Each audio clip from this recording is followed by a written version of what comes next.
Okay, on this Tuesday, as we move into Module 6, Lesson 10, you can see up here I'm showing the objective. We're going to add and subtract multiples of 10. All right, so we're talking about the tens place today. Okay, that's the thing to keep in mind.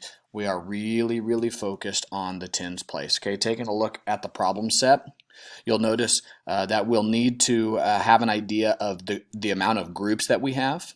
Okay, here we are with 3 tens plus blank tens equals how many total tens.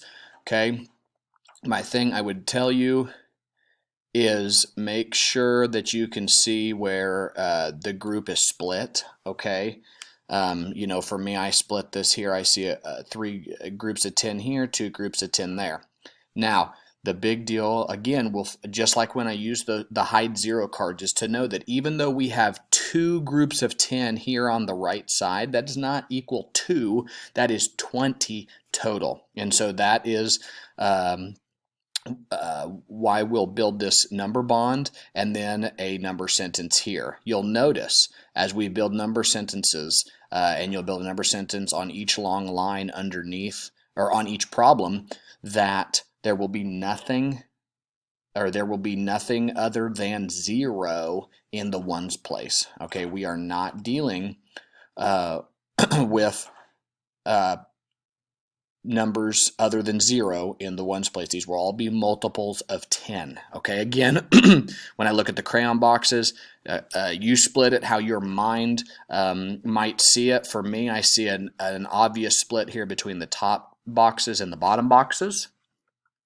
Okay, you'll notice then when we get to number 3 that we are talking about subtraction now, because there are x's through some of the picture. Okay, and you'll notice subtraction because I recognize the symbol here in my subtraction sentence. That means that down here, when I write the full multiple of 10 sentence, it will need to include a subtraction symbol. Okay, this one looks like addition, subtraction. Now, part of the objective, if I can go back up here for just a minute, part of the objective was that we were to include dimes, because guess what? Dimes are worth 10. Okay,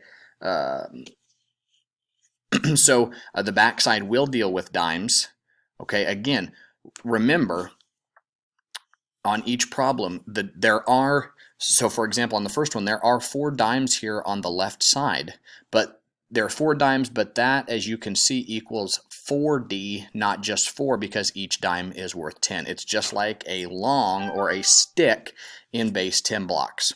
Okay, addition for the ones where there's a sign, an addition sign, or subtraction where they are taking them away. Okay, good luck with your multiples of 10 today.